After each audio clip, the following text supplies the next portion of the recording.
everything has a time and everything has a place. Yes, a season. Absolutely. Yeah, absolutely. Yeah. And so like when something just keeps like pounding at your door and you're just like, oh, well, I guess it's time to open.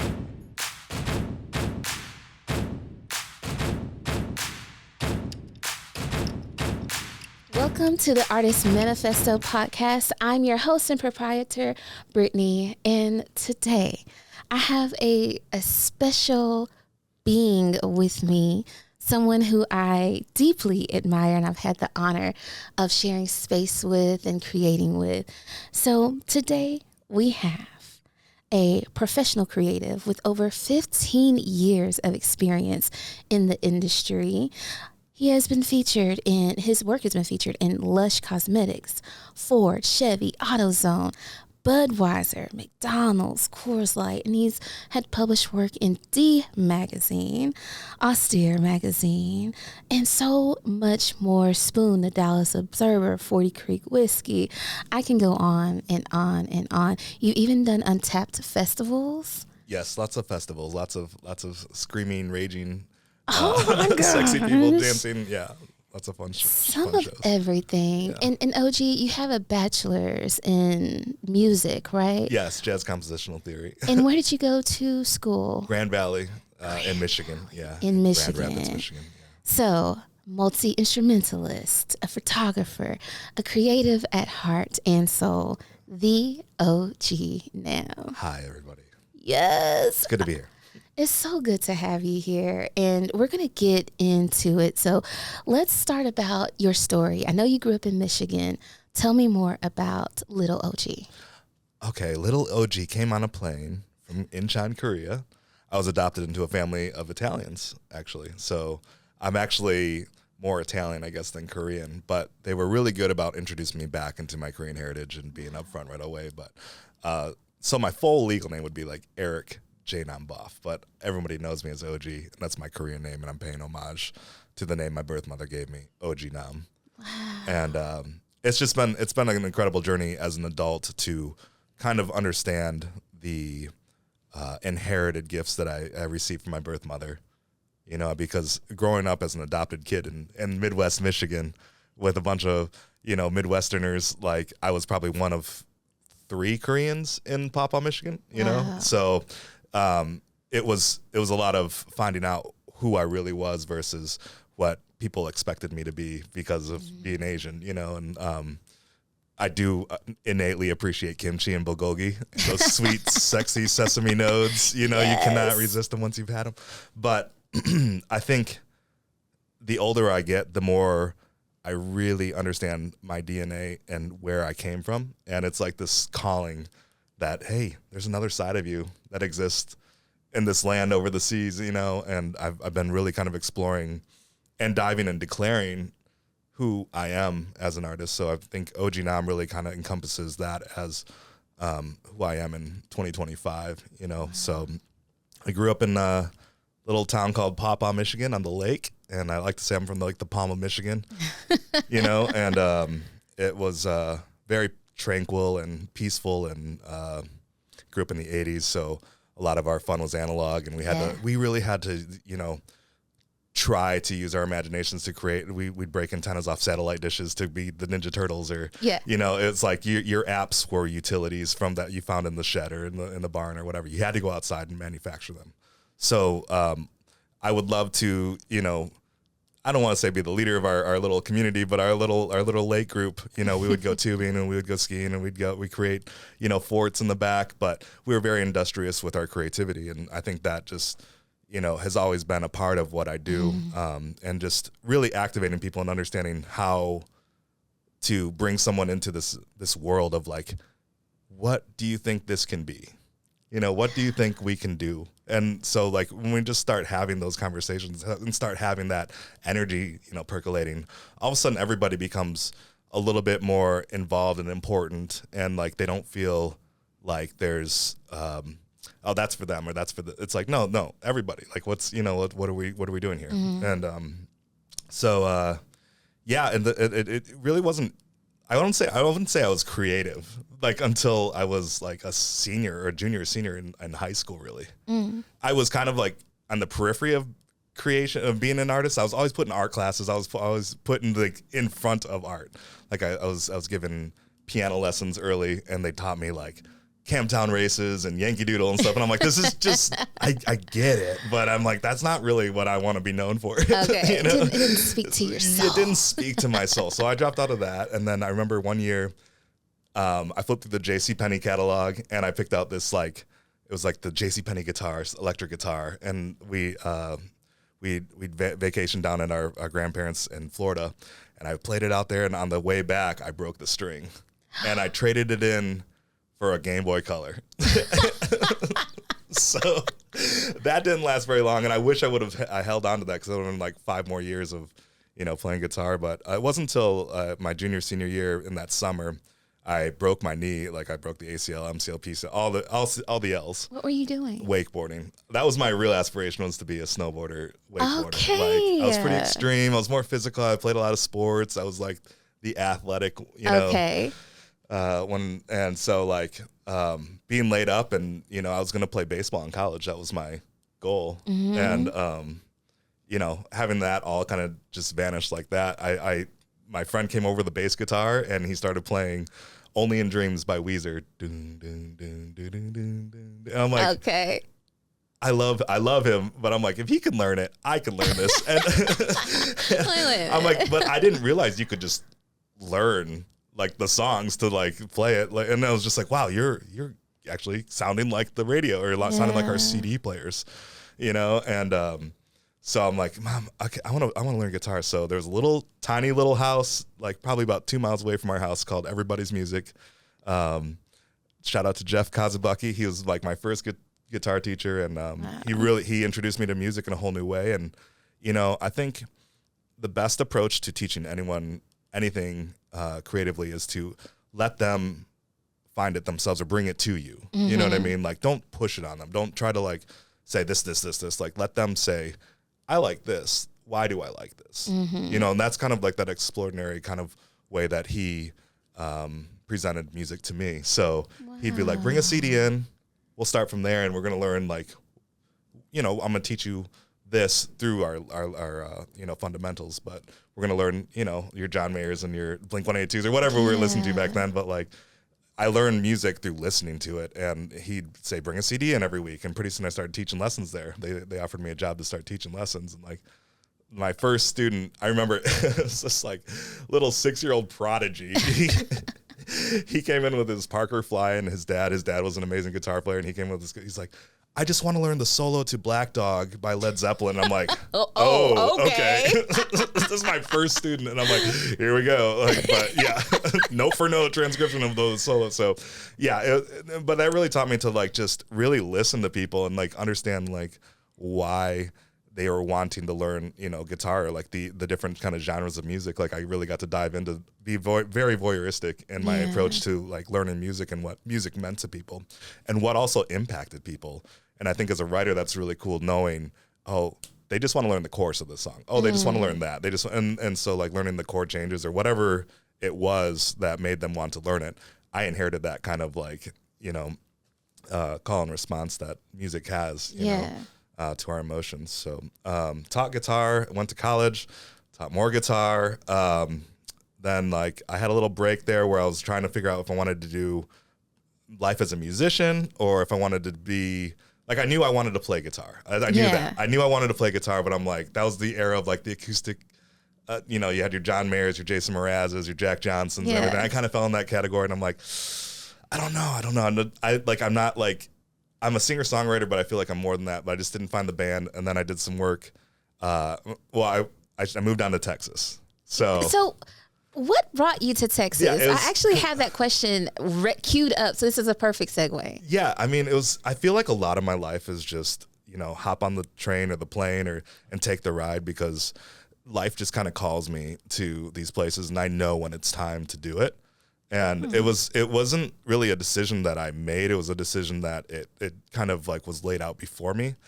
And one of my college buddies, Dave Bay, he was living in Huntington Beach in California, and he got an internship out in Fort Worth. Okay. And so he was living out in Grapevine, Euless area, but he's like, hey man, you got to come down here and check out Dallas. It's the new LA, whatever. Everyone who's, because I was going to go to LA. I was going to move out to LA. I'm like, that's my place. I love the ocean. I love, that. I can totally see that. Yeah, but I just can't be jaded.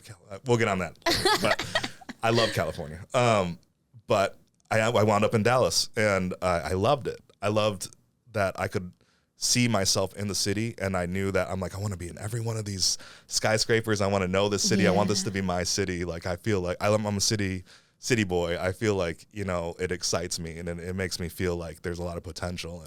And so being here, I'm like, I kind of declared, I'm like, this is where I want to be. Like, this is my city. Yeah. I grew up, probably about 2.5 hours from Chicago. So that was like my city up north. Okay.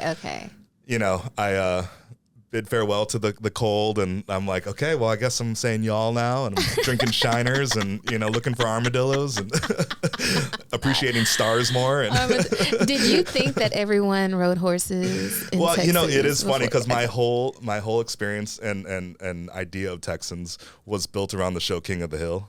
Like Mike Judge. I love that show. I love that show.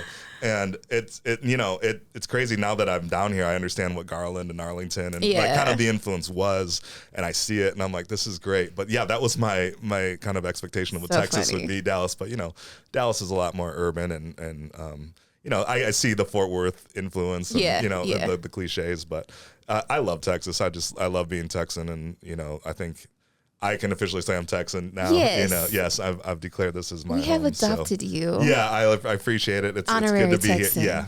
Yeah. Big Stars fan. And it's great to be down here. I moved down here and actually started working at a sushi restaurant in Uptown. What? I didn't know that. Yeah, I was managing Little Katana in Uptown. And cool is that? It's a great little sushi restaurant in Uptown, off Knox and Henderson. Yeah. Cut my teeth there. But I lived at this fascinating place. Okay, so I got this is what I mean. Life lays out these like arrows, and they're just saying, you need to do this now. This is like the path that you're on, and this is like, it's right, because like anything else that you're thinking of is just kind of just dithers into the ether. You're like, oh, okay, that's like a longful, or you're like kind of longing for it in a weird way, but it's not the time. Yeah. Everything has a time and everything has a place. Yes, a season. Absolutely. Yeah, absolutely. Yeah. And so like when something just keeps like pounding at your door, and you're just like, oh, well, I guess it's time to open it. And so when I moved down here, I was looking for places. And I remember it was either like Craigslist or like Facebook Marketplace or something. But I found this lead, and it said unique living situation. It had 4 pictures of flowers, but it was right by City Place in Haskell, like right downtown. Oh, and gosh. I'm like, hey, this is a good location. This is like less than a mile from my work. And I'm like, this would be great to be so. And so we went there after I got out, and it's this giant church that was constructed in the 1800s. And this guy named Ashley Bellamy, he was an artist. He turned it into an artist commune. And it's just a magic place. It's called Moon Mansion. You can look it up. Moon Mansion. Yeah. And it's like, I have to take you there sometime. Yes. I'm great friends with the family, the Bellamys. Shout out to the Bellamys. And so I get there, and this place is like Secret Garden times 1,000. Like there's a giant wooden fence around it, and everywhere in your periphery there's like these beautiful blooming, flowers. And my God. It's very ethereal. You walk in, there's this dog that looks like a fox named Khan. And then there's this fountain and just this atrium with these beautiful chandeliers. It was otherworldly. I'm like, and my friends are like, "What did you find? Like, what? How? Not what, how did you wind up here?" And so I was like, "All right, well, let's see where this goes." So on the ad, it's like, ask for Ashley. Okay. And so I was like, "Is Ashley here?" And I was thinking, it was a woman, but it was a man named John. And he's like, "I just say that so I know who is calling from the ad." And I'm like, "Oh, okay." But it was his middle name. And it was John Bellamy. He was the owner of the house. Okay. He was like the father of, Seth and Galen. Yeah. Okay. And Sage. But he came out, and he looks like, he's got this Gandalf beard, and he's very gentle and kind. He's got like this lantern, and he's leading me into the not a lantern. Oh yes. My God.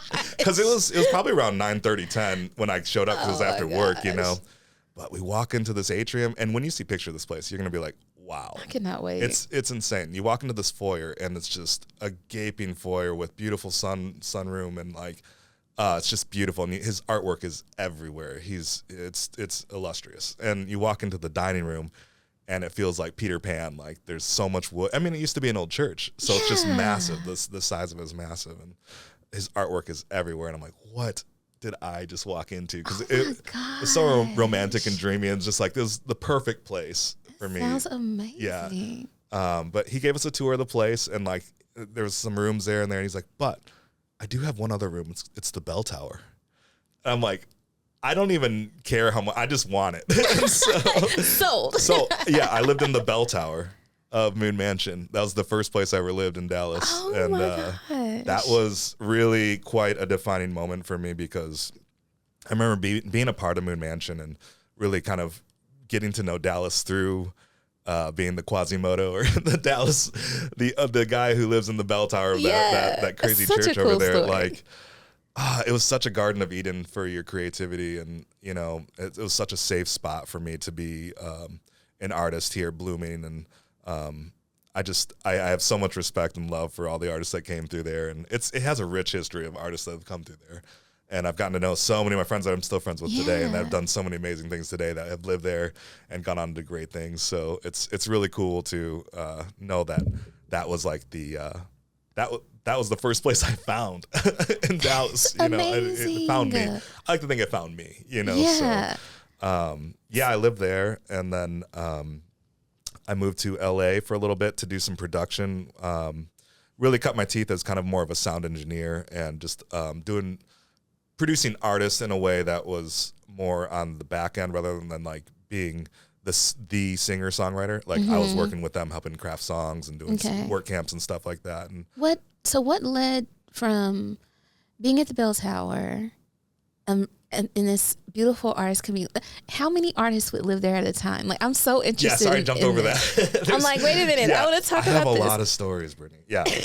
So yeah, I mean, it was a living, breathing organism, and it was so amazing to see.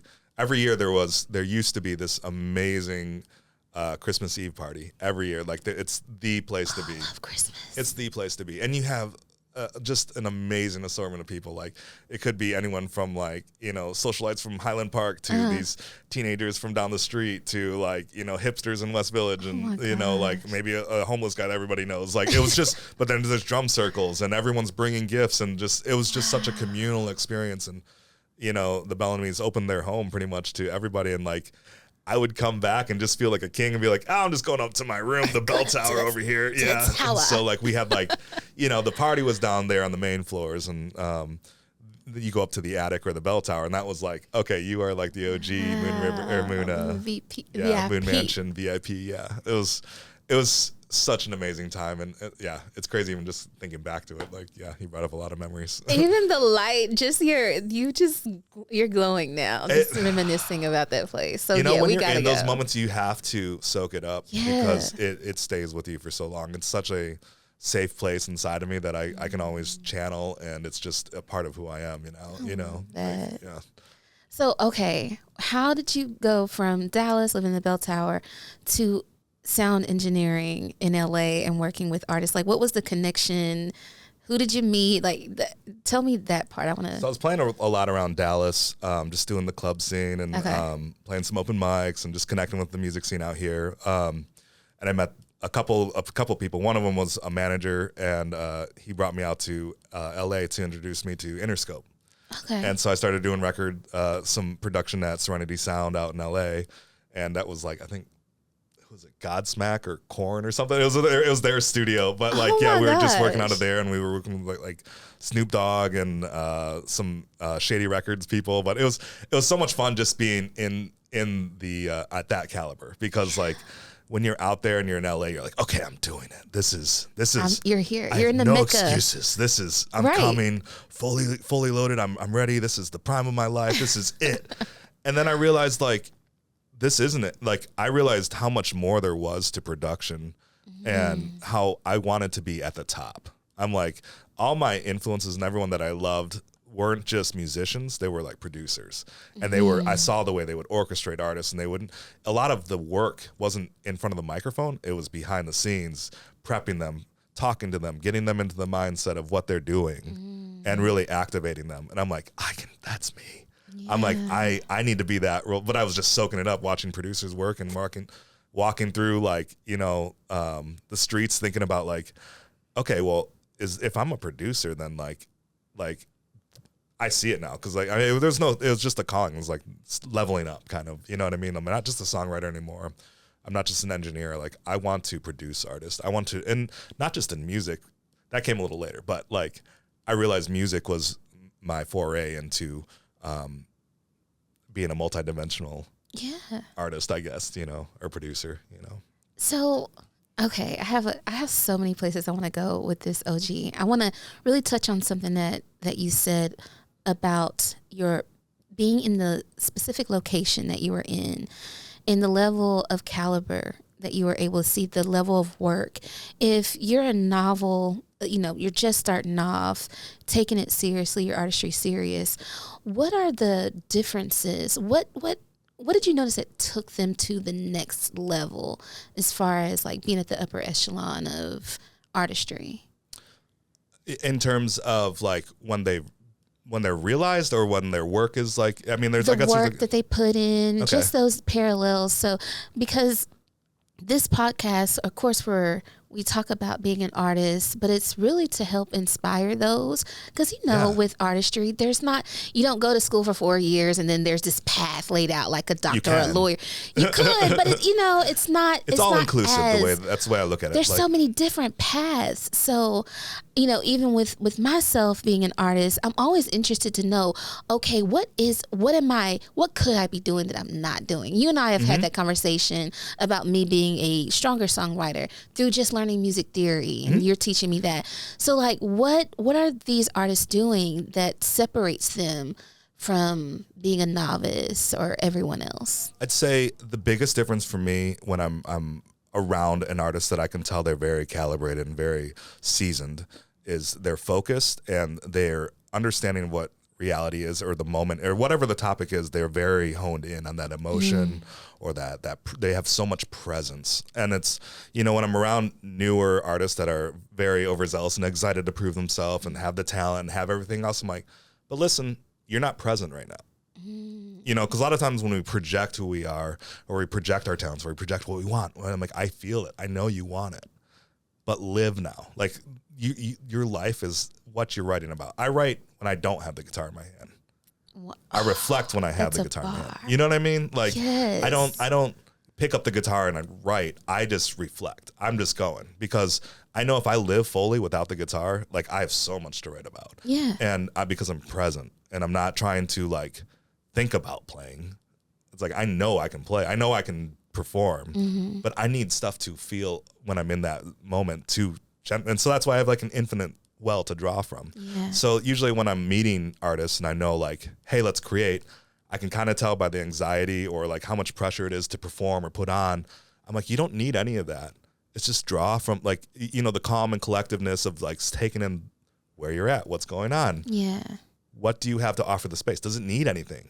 Is it just silence? Is it just your presence and just us vibrating in this room to see what happens next? Like, I don't think art needs something. It's like, what does, you know, it might just provide for us and maybe just use us as a conduit to elevate it some, you know what I mean? So like, when artists are trying to get to that next level, I think it's more or less like, what do they need to make them feel like everywhere they go is that level?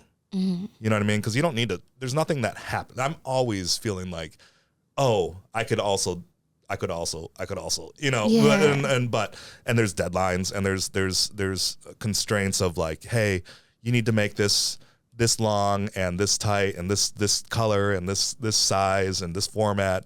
But at the end of the day, it's like the amount of authenticity and breadth of emotion that you put into the project that was real and in the moment. You know what I mean? Authentic. Because so many artists will collaborate, but they won't like collaborate together or in the moment. They're kind of thinking about their own input. And it's like, no, but what's are you collaborating with the resistance of the real time, the moment right in front of us, like the seconds in front of us, or are you like somewhere else, like, you know, the when you it's a difference between Jay-Z in the booth and like someone who's just like reading bars off their phone. Right. You know what I mean? Right. Like, you know, when you're in the flow and you have that mind fi going with everyone else in the room, and they're just like generating this energy and constant, and you're like, man, I don't even know where that came from. It's like, well, it came from everywhere you've been.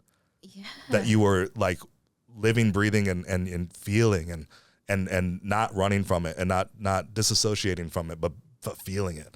Like you were saying earlier, like, you know, if there any life topics that are off topics, like not really. As an artist, you are kind of responsible to go through with that.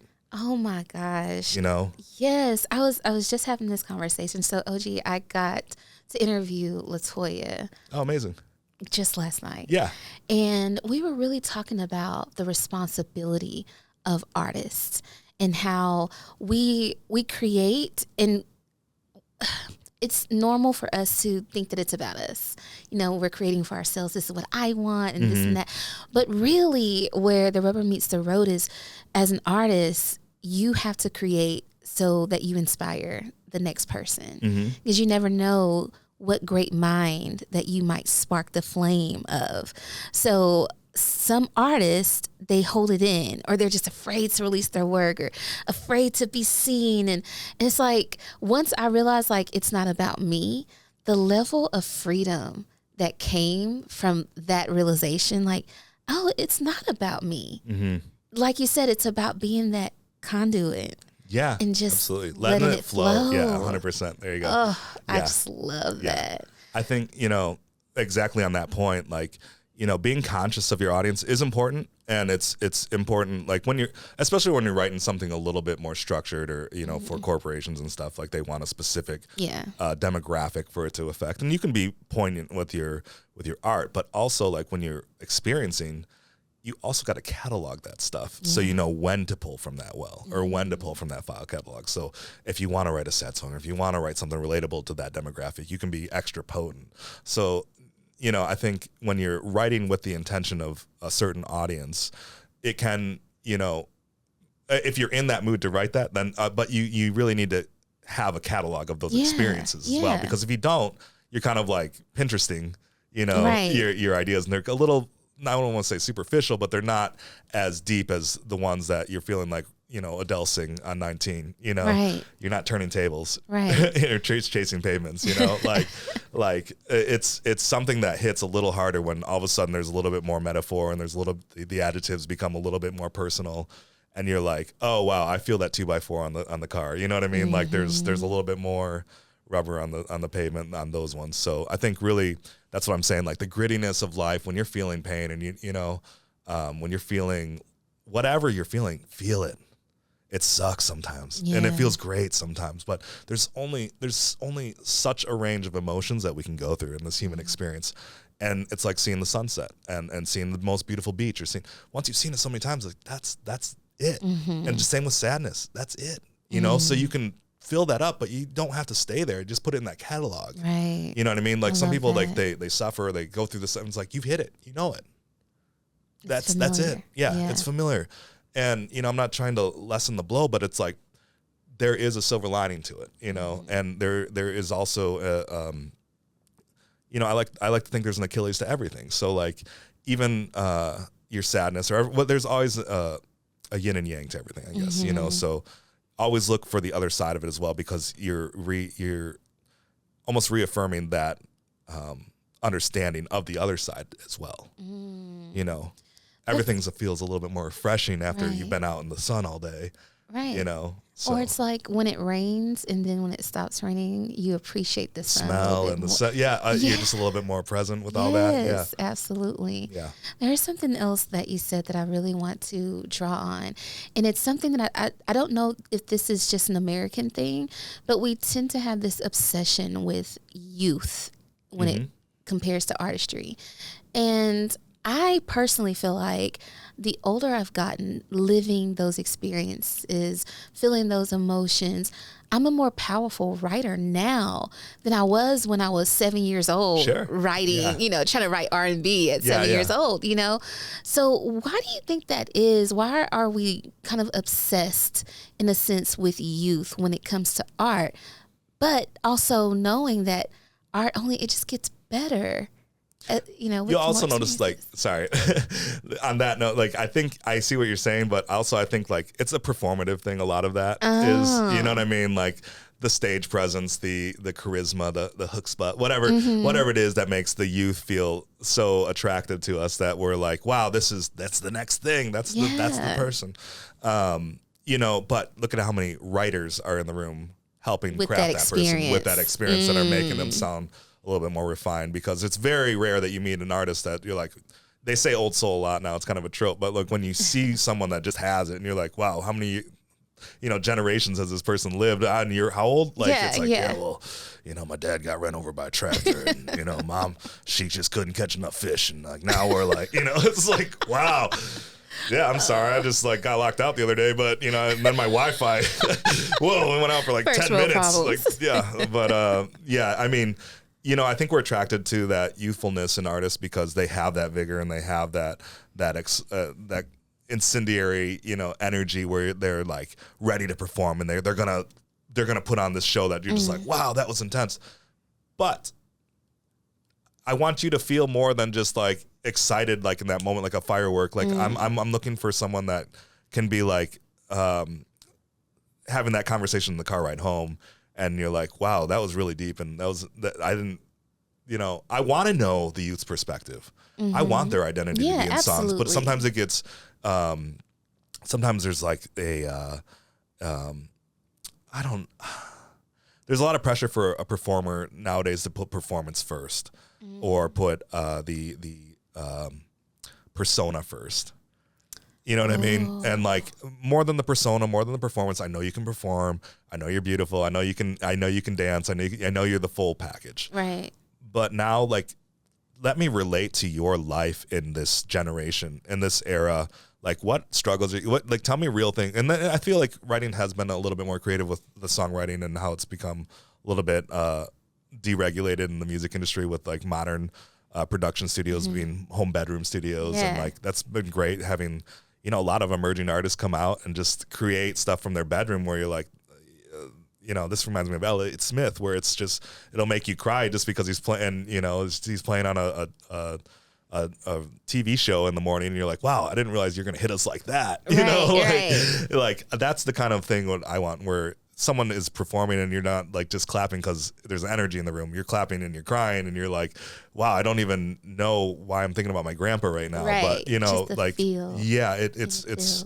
a little bit more three-dimensional with their verbiage and their lyric writing or whatever they're presenting. I don't know, whatever the art is. Like, we're just talking about music, but the older I get, the more I realize how much art is injected into everything I do and everywhere I go, and and how I can actually see artistry in someone, measuring something, or like, and I like to see them creating stuff, even though if it's just, measuring for, how much trussing we can put in in a place with draping and stuff, so it's cool. I love seeing people exercise their creativity and activating them to kind of have a little relief from the literal side of things. Like, that's the way it is, it's like, it's never that. It's we're never done, There's more than one way to skin a cat, and there's just multiple ways that you can look at the same exact thing. That's one thing I like to do, is watch movies. Like, I'll sit a movie out or reread a book and like pick up and draw from it in a completely different way than I did the first time. So I always think that's cool. So when did you so I know you were doing the music thing, you're producing, you're in LA. Where did photography and like the video production, where did that come into play? Because your artistry has just manifested in so many facets. I really want to make sure I touch on all of those. Yeah. So, ever since I was a kid, I remember being just one of those kids who just picked up, was the family documentarian. and the 35 millimeters, the VCRs with the VHS tapes, like I had the big camcorder on the shoulder and was telling the family to perform, and like, you know what I mean? Like I was directing and I didn't even realize I was doing it, but like I was always the family documentarian and orchestrating like pictures and just documenting. I can't tell you how many VHS tapes are in Papa, Michigan behind the TV where, you know, you hear my little kid voice telling people like what's going on and kind of narrating and being, you know, that director. But it was kind of in my blood to just document people and put them on. But, you know, I think the older I got, I was, it was college. I was taking a lot of Polaroids, and this is before Instagram. This is before cell phones and everything. So, you know, when I took pictures, it wasn't for anything but to, like, I don't know, celebrate the moment and show everybody like, hey, do you see what happened last weekend? And, you know, Facebook started the year I went to college. Oh, not my to date myself, gosh. but yeah, it was like the thing that, you know, okay, we're going to post some pictures from it. And I hope they're not still up there, but I think they, I have no regrets. But yeah, no, I would always document my friends and create a lot of cool parties in college. Like I worked at a music store, so I would always rent the lights for the weekend. Music again. Yeah, exactly. I would rent the lights for the weekend and throw like these banging parties in our house, and like it was crazy. But yeah, you know, you document the parties, and I started documenting my friends down here in Texas, just taking pictures and going on tours, some bands. But then I remember there was a point when I started getting hired to go on the road for people or shoot festivals or shoot for certain companies. And I was like, wow, okay, I guess this is another avenue for my creativity or, you know, for revenue. And I'm like, yeah, I guess I can take pictures, but I mean, you don't want me to play guitar or anything or do music? And it's like, okay, you know, and so, and, you know, like it's just an art, just like anything else. There's, you know, a science to it. And I love digging into the technical aspect of the artistry of photography or sound engineering. Like, it's just fascinating to me. I love the way the physicality of acoustasonics, or how a spectrum of light can make you feel. Like, why do you think we have glasses that block the blue waves? You know, it's like we have a physical response to these waves. And I'm so fascinated by cymatics and like the shapes that sound make, you know, and like we inherently go through the day without knowing how much we absorb subliminally because of this low rumble over here, like infrasound. I'm fascinated by infrasound. Infrasound are these like really low frequencies that are so low, like humpback whales make it and tigers make it to stun their prey. But it's such a low frequency, but it makes the hairs in the neck and the back of your neck stand up. And it's like kind of this feeling of being watched. And it's actually kind of like negative sound because it almost like cancels sound. It's like such a weird feeling. I think they used it in Quiet Place, which is awesome. Oh, that movie? Yeah. Because and Gravity, I believe they used it in there too. Okay. So, but it's that feeling of being like kind of like immersed in nothingness and like just ultimate like you're completely enveloped in this like low rumble. And it's so low that you don't even like it, but you feel like you're being watched. And do you feel it? Can you hear it? No, it's it's below. Feel it. Yeah, you feel it. Crazy exactly. It's like a sub level of sound. Yeah, and but that's like how, you know, homing pigeons and doves, and they know when the earthquakes are coming because earthquakes create infrasound. You know, hurricanes create infrasound. Like, so that's why the animals know. Yeah, that's why the animals know. That's why they know. That's why they know. Yeah, but. You know, so and they also see in other spectrums that we don't, you know, and yeah, I'm just so fascinated by all these little things that trigger us or that activate us, and we don't even know how much of a difference it makes just changing that light to 1500 Kelvin or 2500 Kelvin. You know, all of a sudden you're like, whoa, I look completely different. Yeah, that was one of my favorite scenes in the movie Wicked. I had no idea. I'd never seen or like read or been to any of the Wicked plays, and I knew kind of what it was. I've seen Wizard of Oz and The Wiz, and so I knew the story, but I didn't know Wicked. And I was going to give it a fair chance. I went there, but one of my favorite scenes in that movie was when was the witch Glenda. That's Glenda's the good, quote unquote, good witch. And who's the other witch? Elphaba. That's when she's running, and I think she's about to meet the wizard. and she runs into this like kaleidoscope, this room that's like a kaleidoscope Yes, of colors. yes. And all of a sudden the colors hit her skin and she's no longer green. Yes. And they did that right at that moment. I'm like, that is great cinematography right there. That moment was so indelible to me. And I felt myself like tear up in that moment because I'm like, that says more to me than like this whole movie right there. It was just someone identifying as being seen beyond their color skin. Yes. And beyond their whatever their physicality is. Like it was like this moment of like, color doesn't matter because it's just it's perspective of light and shadows. Like, you want me to make you look amazing or hideous or whatever you want me to make, I can make you look like that in shadows. Yeah. It's we're so malleable in terms of our physicality. So, you know, defining ourselves as this one version of that is ridiculous, or having one idea of ourselves. It's like we can be a wide range of colors and shapes and sizes and personalities or sexualities or whatever it is. Yes. Like you can be a chameleon of those personalities and physicalities, but you know, at any given moment, those elements could change too. Yeah. And all of a sudden people are perceiving you in a different way and you don't even know it. You know what I mean? And it's like, we have to like give ourselves a little bit of grace and understanding that this universe has so much going on around us that we can't define ourselves as like this one singular thing. You know what I mean? Like, it's so hard when I hear the stuff on the news when they're like, you're this or this, you're this or this. And it's not binary. Like, it's like, I'm like, this is, or it is binary. And I'm like, no, there's so many more layers to who we are, you know, and like. We're all a spectrum. Yeah, such a spectrum. Even just like defining like our nationalities, you know what I mean? Like, I'm Korean, but I'm like from Papa, but I'm also living in the South. Right.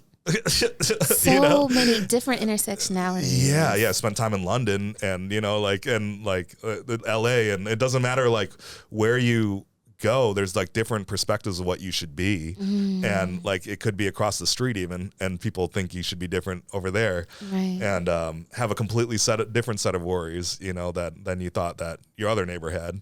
And I think, you know, we have to be open to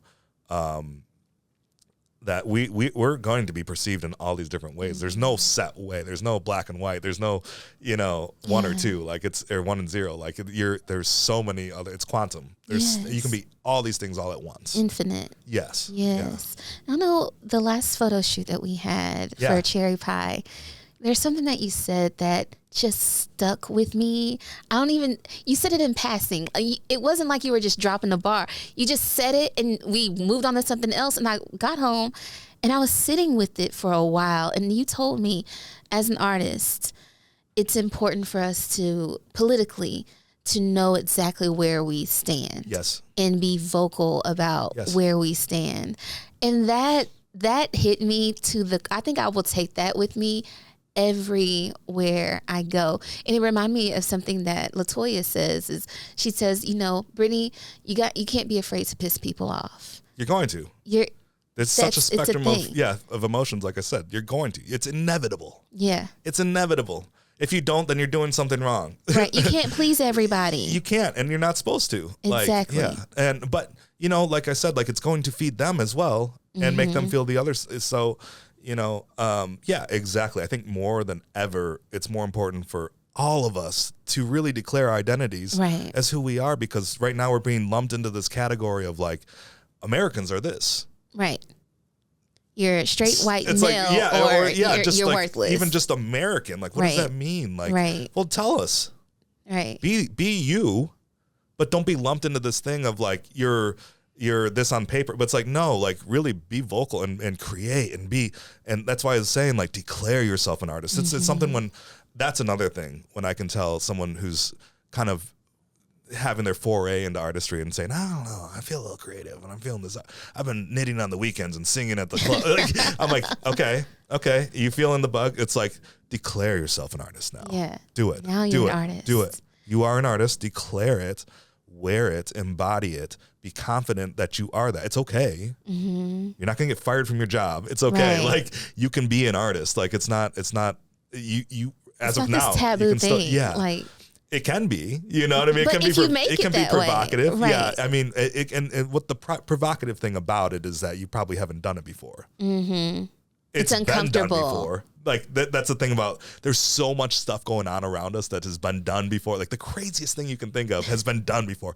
But it's just you kind of like, if you need to do that, do it. Do it. Express Do it. Get it out. But declare it. Like don't do it coyly. Don't do it like, I'm kind of this, or declare it. Be it. And then you're going to feel so much more confident in your next project. You're going to be so much more confident in the next thing you do. I think when I'm working with the artists, I kind of use that as like the prelude to whatever we're doing. I'm like, whatever we're doing, we have to declare ourselves right now that we're doing this. Yeah. Because there's no backing out. There's no like, you know what I mean? I want to be with you the whole way through this, and it'll be done so quickly. And like, we're going to have such a fascinating response to this moment if we just declare ourselves in this moment. Yeah. You know what I mean? Yeah. And I remember we were really talking about the current condition of America politically and how that's really impacting our lives and just all of that. And you were like, we were just really talking about how white supremacy has this visceral effect on our nation, and we're all feeling that right now, and there's no excuse. Like you were like, because I was coming from a place like trying to understand like what is going on, and you're like, no, there's no excuse for that. Yeah. Like we've been there, done that. You can't blame it on old racist grandma and grandpa and this and that. You were like, be specific about where you stand. Be specific. Yeah, because I think the thing with white supremacy and everything, like they try to reference things that have happened in the past or things that the principles that they went by, but it's a completely different world. If you're being racist right now, if you're having these prejudice against people, or you're feeling like you're entitled to something more than someone, like you have to be very specific about that, because it's not a generalization. You know what I mean? I feel like they try to lump it in like, oh yeah, well. And they're very coy about it, but then all of a sudden they're very ostentatious and like, oh, they're fascist, they're the extremist, whatever. It's like, no, this was Earl across the street, and like he with this red head on. Earl is he's from Kentucky or whatever, or wherever. Yeah. But understand where they're from, understand what they're saying, disagree with it, and be like, don't generalize. Don't let it ride. Yeah, don't let it ride, but also like, understand exactly what it is, because it's very singular at the same time. It's just like artistry, like they're being vocal about what they are, very vocal, and it's very singular. Don't let them feel like they're more than that, because I mean, maybe there's two of them, but let it know there's two of them, nothing more than that though. Or just like you and I, like there's two of us right now, but I don't feel like you need to exacerbate something and lump it into something. It has to be like very, very specific right now, because right now they're lumping us into groups. Yeah. And I don't understand that generalization. It's such a dangerous place to be. Yeah. And we're all kind of, in a sense, being robbed in who we can fully be. Exactly, because they want us to fit these confines, right, and target us for the marketing, target us for like the branding, and and as an artist, like we can shape that perspective, and we can cultivate a new generation of people who believe a certain thing and can see it in a different way, because we illustrated it for them that way. And that's why I'm always hopeful. Like I don't have a doubt that I can create something like that. I haven't lost hope in America. I haven't lost hope in humanity. Like I know that as a creative, like I can shape a future for whomever I'm in front of. Like I can help them see the light, or the color, or the whatever they need, or hear it. Yes. I know you and I have both read The Artist's Way. I'm still reading it, by the way. But so much of what you're saying, as far as us as artists expressing ourselves and just putting things out there, it really speaks to those principles, because it's in the ether. It's going to manifest. Yeah. Are you going to answer the call? Yeah. As an artist? Yeah. And that's one thing that I just so love about Beyonce right now, where she is in this space where she's like, genres are a funny thing. Like we're gonna blow it up. Yeah. And we're gonna create from a space of unlimited capabilities. I always like to think we're, I think it was a John Mayer quote. He's like, we're the failure to be our influences. And I remember that. And it's like kind of something that always hits me, and I'm like, he's right. But like, I'm always going for something. We're always channeling something and trying to be someone or sound like someone or present ourselves as a little bit of influence of this. But, you have to realize you're never going to be that and accept it. It's okay, but accept that. And like, that's the way that's your impetus to create. Yeah. And like whatever gets you out of bed in the morning to make you do it that's the gasoline in the tank. You know what I mean? Like you have to do it. You have to find what it is that makes you want to do it. Yes. Your call to action. Just hearing you say that, it makes me think of Macy Gray. I remember when she first came out, I was like, who is this? Her sound is just so different. Yeah, I've never heard anyone sound like that. So as an artist, it's like, hey, you are only you. Yeah, I love that. Yeah. But she's speaking from a real place. When she's singing, you know where she's coming from. Yeah. And that's what people want. Yes. People want to feel like, I have never been there before, but I have voyeuristically, in a way, now experienced a little bit of that, and I want more. Yeah. I think that's what's so powerful about hip hop. Yeah, absolutely. And it's funny, especially like the Super Bowl this year. A lot of people were introduced to who is this Kendrick Lamar character? It's like Kendrick. Yeah, I don't know. He just comes out and just does this stuff. I don't even know what all it looks like America, but I don't know. Like right. I don't know. But yeah, I think that's exactly right. You got to speak from your experience, and that's the reason Kendrick's so great. It's because he speaks from his experiences, and like he doesn't try to be anything else. Right. He's not trying to be Detroit hip hop. Like, like he knows where he comes from, and he represents that hard. Yes. And it's like it makes you feel like liberated because you're like, oh, we can do that. Globally, yeah. The intentionality that Kendrick has and the impact that he has, you can't fake influence. 100%. I was on TikTok the other day, and I think they were in, I want to say, it was across the world, like way across the world, and they're singing "Not Like Us," but in their own style of music. I'm like, what is even going on? So there is, to your point, there's just power and authenticity. Yeah, these words, they go a long way, and these rhythms that we have inside of us, they move us. And, I think when we put them together in the right combination, like we all want to embody that somehow and wear that as our armor or wear that as our code of ethics or whatever it is that makes us want to wear that. We become more empowered by it. And, I think that's because someone's speaking a truth that's like, oh, this isn't sponsored. It resonates. This is something that's so deep and, it cuts me almost. Like, it's like, I have to address this. Right. Well, that's one thing that I love about art is like, once it's out there, it's there forever.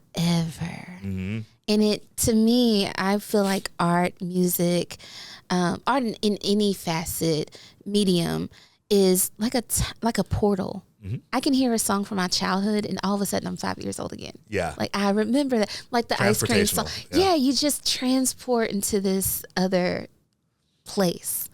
So OG, at this time, this is the time where we get to play a game. Oh yeah, awesome. So I have these substance cards. This is a minority-owned business. Wow, they're so huge. You're picking it up with two hands. Like those are.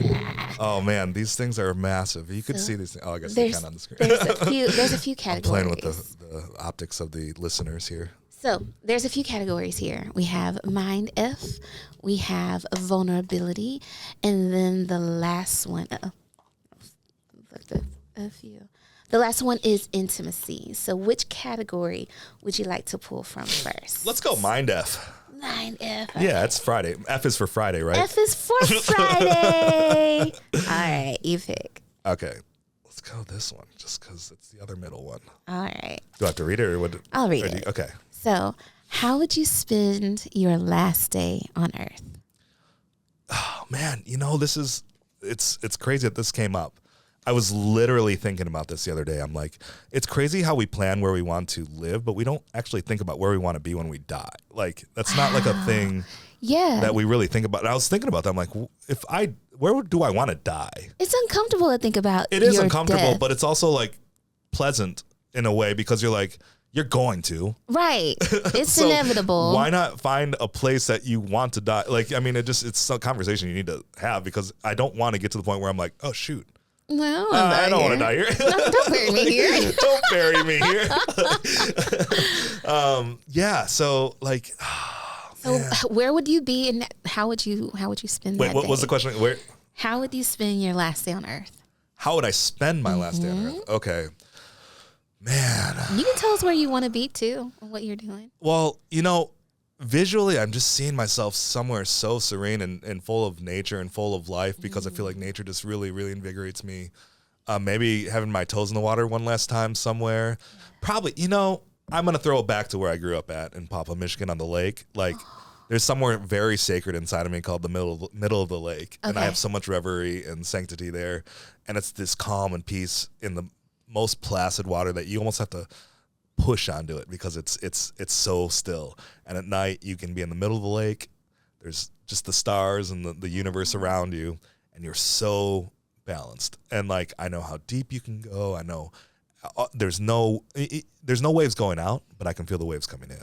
Oh wow! And I kind of perceive the world that way. Like I'm there. And so when someone's coming to me and I receive it, I'm like, oh, they need something, but it's not coming from me. So that's why I know how to read a room, So I think like that would be the last place I would want to be because I would know exactly where I was the whole time. Big Pisces energy. I Big forgot Pisces. to ask you. Yeah. I ask everyone, what's your sign? Do you know your moon and your? Yeah, Pisces, Cancer, Scorpio. Oh, I'm all no water. wonder we connect I am the so water. well. Yeah, I am the water. We are watery. I've learned to, as a Pisces, I really had to hone in on how to recognize my imagination inside of reality. Because a lot of times Pisces get stuck in their imagination. Yes. And the Cancers just draw from all the feelings and the emotions from everybody. And I have some Cancer friends that are just overly emotive where I'm like, okay, I get it. But I know how to read those emotions and gauge them and clock them to where I'm like, and for art, man, that's why I'm just such a sniper in art. Like I can be so potent when it comes to creating because I know exactly where we're drawing from. I know exactly who we're working with, and where you're at and how to get you to that emotional level, what I need to show you in order to get to that emotion level. And then also how cathartic and, I think the Scorpio side can be like the salesman side, it's like, that's a cool green shirt, man. Where'd you get that green shirt? It's like, oh, you noticed the green shirt?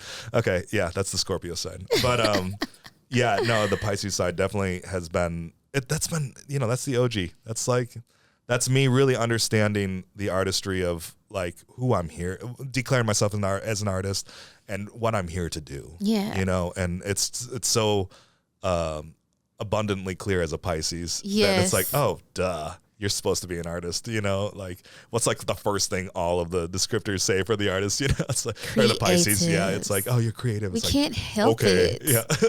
Yeah. We can't help It's it. in our nature. Yeah. All right, let's draw another card. Let's see here. These are good. I like these. Do I ask you now?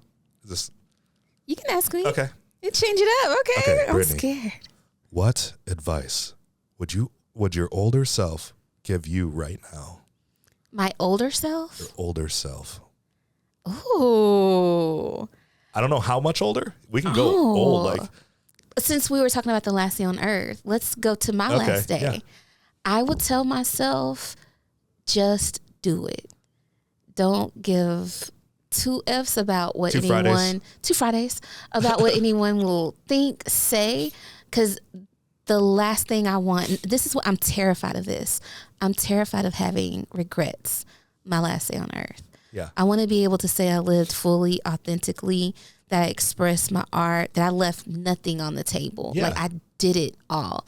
So that's what my older self would tell me. Now, doing it all, is that like, is this something you want to manifest in terms of like a career goal or like a place you want to see or destination, like this understanding of self or like what? Yeah, what is just it? do it all, especially when it comes to music and how my artistry manifests itself. Well, that's easy. Let me tell you, That's Brittany, like I that's want to easy. do it.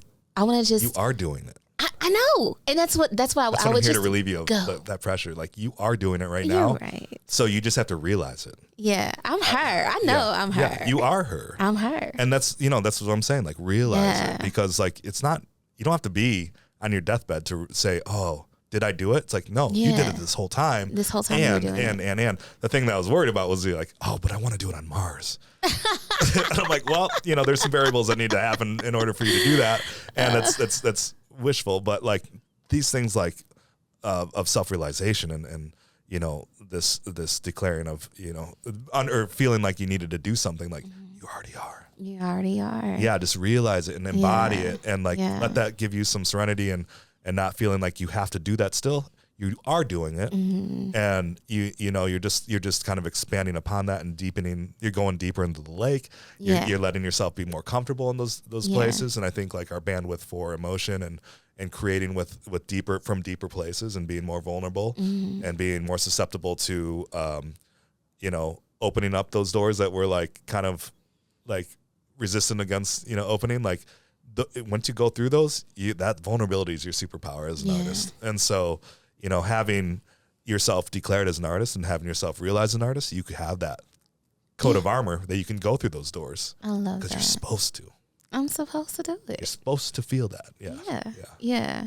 I think for such a long time, I had a fear of being seen. And I don't know if it just has come along with age where it's like, I don't care. Yeah.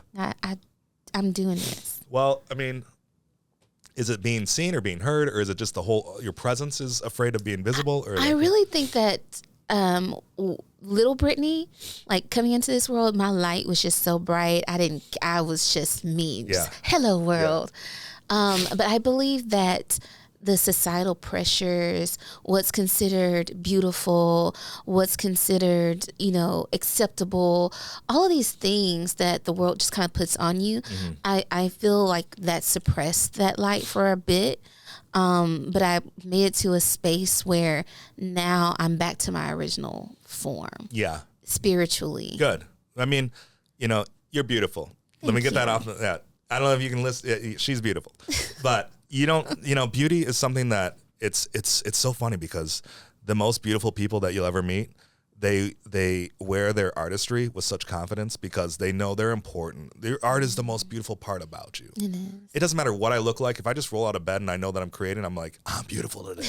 You know what I mean? Because I'm providing and I'm showing a love for the world. Like, last thing before, I know we got to wrap up here soon, but like, I have just such a profound outlook on how I'm being perceived in this world. And someone gave me this advice once, is like, the difference between love and lust is when you have a love for life, all you want to do is give. When you have a lust for life, all you want to do is take. And I'm like, wow, that's so simple. Like that's, and I think about that all the time and everything, my love for whatever. It's like, do I really love it? Because am I only wanting to give to that thing? Am I only wanting to make that thing flourish and cultivate whatever that is? I just want to sponsor it and make it amazing. But if I'm feeling like lustful for something, I just want to take. And I know this is all about. And so I try to, only find things that I want to, to give. Yeah. So that's powerful. Love yourself, give yourself that grace, let yourself be the artist, and don't take from yourself that glow and that shine and that artistry that's inside of you, because that's so imperative that you be that nowadays more than ever. Like we were saying, like you really need to embody that and declare it. And the only way to do that is being, super Brittany and giving yourself that love and giving yourself permission to do that because you love yourself. Yeah, I receive that. Yeah. I really do. I know it's going to impact someone that's so powerful. So, OG, the last question I have for you. Tell my audience here at Artist Manifesto, what are you trying to manifest and how we can help you get there? I want us to have hope in our neighbors and one another, and I want us to be more vocal about that collaboration and our willingness to help one another. And I want us to also be actively kind to one another. It's not that hard to be a nice guy. I want us to actively know that we are able to make that decision every day to be a little extra generous to someone, open the door for them, say hello to them, look them in the eye and say, human. I hope you have a great day today. Like, hi, what's your name? Like, and it doesn't matter if they want it or not, just put that out there, be kind, because, when we're fed so much that we're supposed to be resistant to one another, we're supposed to be, divided, and we're supposed to have this belief or this belief. It's like, no, like I can believe in things that are different than you, but still hold the door for you and still ask how you're doing, and still like genuinely care about you as a person. Maybe not as you as a whole, as the on paper, whatever, or whatever the TV's making us think that we are, the costumes that they're putting on us. But when I'm with you by your side, like I want you to know that I'm rooting for you. Yeah. And so I'm always trying to put that out there for everyone that I meet to, like, activate yourself and activate the world around you by being kind, by being someone who can show more colors in the room, because you can, not because you're getting paid to, not because, like someone, we look at it like an opportunity to make something. And it's like, are you just looking at it to make money? Because money is not the art. You know what I mean? Like, do it because it's right. You know what I mean? So I think that's it. Do it because you got to do it. Get it while you got it. You know what I mean? Like, if you have the call to create, do it. Don't just do it because you need something in return. You know what I mean? Like, providing that, you're going to get so much more back. Yeah. So much more opportunities. Like, that was the thing. Like, when I was saying, when artists want work, you have to create that signal by creating. It doesn't mean like you have to put your own, time and money into it to generate that signal, but you will get a return on it. Yeah. The law of reciprocity. Exactly. Yes. So, I just think like, I'd love to manifest this world to be a more creative and understanding place, to where, our art is that Venn diagram that allows us to see one another in a way that is more harmonious, is less black and white, it's more gray. Yes. And, that there are Asians in Paw Paw, Michigan. Yes. And they aren't even, they don't even live there anymore. They're not athletes. They say y'all. And they say y'all. Yeah. And so, I just want us to really kind of shake it up and put it back right now, because the world needs us to be vocal about, who we are as people and as artists, and our individual traits that make us special. Like, we need to express that. Absolutely. Like, we cannot just sit back and let, the world define us Exactly. as, this population, this state, and this region of the world. Like, we're so much more than that, and, but yeah, I mean, I'm really grateful for everyone that I've met so far, in Dallas, because they've all been super, super kind and nourishing for my creativity. And I'm just grateful to be here. Yeah, it's a wonderful place to be, for sure. Absolutely. Thank you so much, So OG. This has been just a blessing. It's always I a love being time here. whenever It's we great. get to connect Yeah, and create absolutely. together. But I truly appreciate the conversation. I appreciate being here. It's always a pleasure talking to you, Brittany. Yay. All right, that's it. It's a wrap. Thicker than a Snicker, cold peanut butter, yeah, you gonna need some liquor. Thicker than a Snicker, thicker than a Snicker.